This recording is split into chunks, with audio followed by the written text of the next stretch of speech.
Hey, what is up, Saber Forums in YouTube? This is Justin Galloway, aka Chozo Ghost here, and I am bringing, or rather, I am bringing. Can't think of words right now. I'm sorry. This is my review on the very first saber that I got from Ultrasabers. Now, I did actually a bit of backstory here. I did actually film this for the first time first couple times actually a few weeks ago, and when I got around to trying to upload it, I realized that it probably wasn't going to be very high quality, aside from the, somewhat amateurish commentary. I haven't made a video on YouTube in a while, but I also filmed the whole thing in portrait. Yet, I know, bad me, right? So I decided I'm going to go back, review both my sabers again, this time filming it in landscape. Now, I have never filmed a video in landscape before.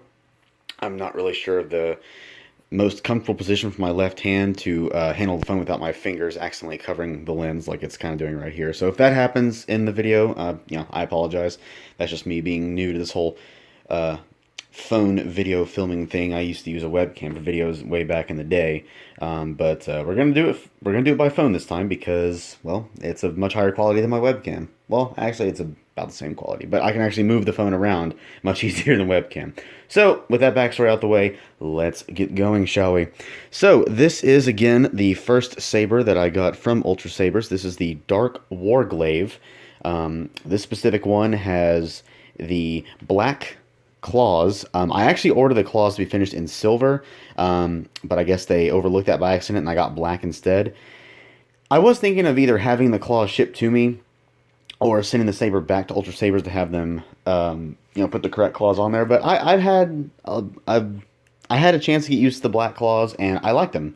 I never disliked them. I just thought silver would have made the saber look a bit more varied.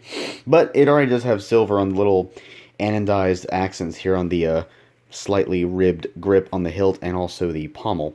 So, yeah, so I have black claws instead of the silver claws. And as you can see, there are windows in the emitter. The Dark War Glaive, and I'm assuming the regular War Glaive as well, the all chrome version or silver, whatever you want to call it. This saber comes with windows in the emitter by default. You can't not get windows in this hilt, I'm pretty sure. So, yeah. But I think the windows look quite amazing, especially when the saber is turned on, as I will demonstrate here in a few minutes. Now, I did kind of go all out with my first purchase, not really on the saber itself. It just has a Obsidian Lite soundboard, but I did opt for several of the extra dollar accessories, like the Covertec Wheel right here. And as you can see over here on my slightly cluttered up desk, I apologize for that, let me see where they all at. I did get the Saber Stand, which is right here. It's just a little two-piece stand. I'm not quite sure what the material is, but it feels, really sturdy. And I can assure you, once you get these these little stands into the base, they are not coming out easily. So there's that. I also went for the Covertec Clip. This is actually accessories for my first saber meshed in with my second saber, so that's why that's such a mess over here right now. But here's the Covertec Clip, which of course goes into your belt for hooking the saber in. Granted, that hilt is not the most comfortable in the world for hooking into your belt, because, again, of the claws and just the length of the hilt in general. But it does look cool, so I got it. I also got the standard $6 blade plug, as well as the Allen key, which, where did I place that? Oh, it got away from me somewhere. It's here. Oh, no, oh, there it is. It's trying to hide behind my battery charger that I bought. I'll get to that in a minute as well. But yeah, I got the Allen key, which is $1. The Covertec Clip, I believe, is 10, I believe. And then the wheel it's $4 for the wheel, and then an extra 10 for Ultrasabers to install it. So there's that. So all in all, the order, I think after shipping, cost me like just under $300, because this hilt right here with the Obsidian Light sound, I think it's like I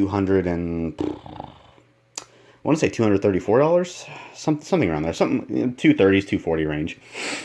But yeah, so there's all the accessories that I got, along with accessories for my second saber, which I will show off in another video.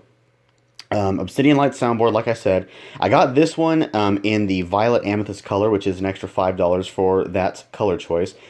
And the blade that you see in the saber is actually not, little plush cameo there of a wolf, a dragon, and a pony. Enjoy. Anyway, the blade that came with this one is actually not this blade that's in it now. This is actually the blade that came with my second saber.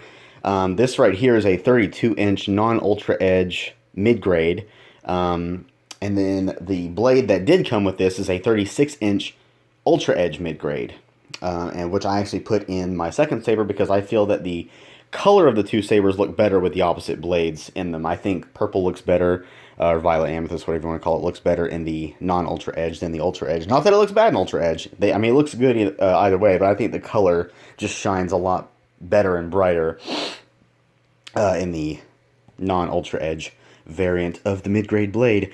But enough of that. Let's actually get to hearing what the saber sounds like. So here we go. Yes, sir. That is violet amethyst right there. Now, the camera is making the amethyst color look very white at the base. I think if I move it closer... Yeah, it darkens a bit when I move it closer. It's closer. Yeah, I think cameras aren't the best at showing the color off properly. Maybe if I move further up from where the LED is... Yeah, it has moments where it looks more accurate. But, yeah, it is a very deep...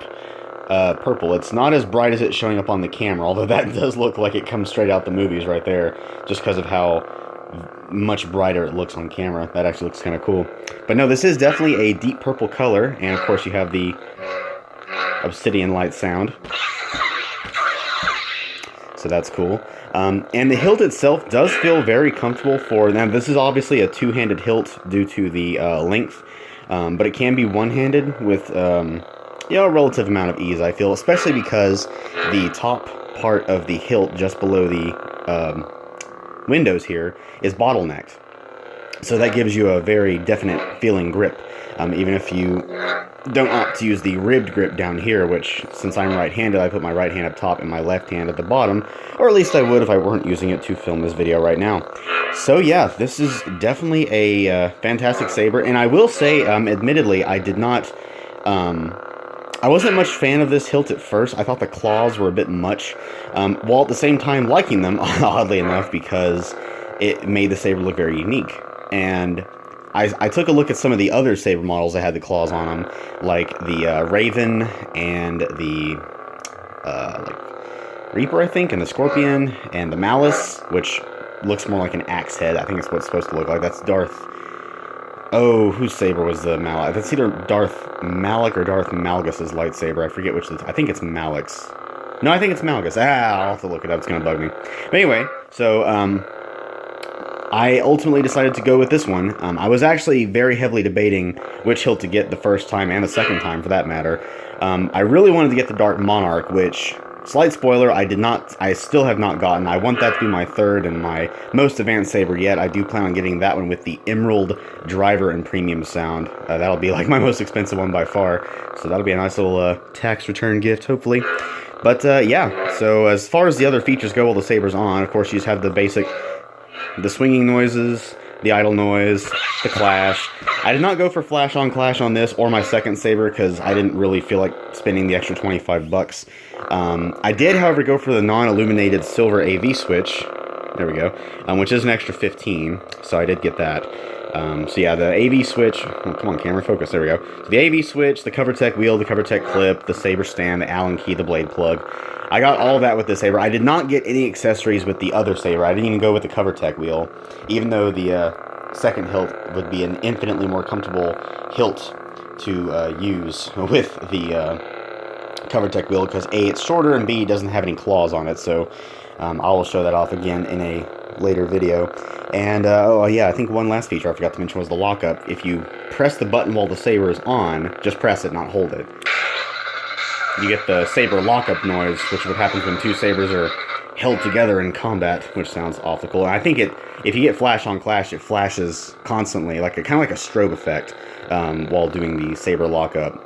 But I will definitely get the flash on clash ability is pretty much built in with Emerald Sabers, as well as a pulse feature, which I will definitely get. But yes, so I will turn it off. You press and hold while the saber's on, it turns off.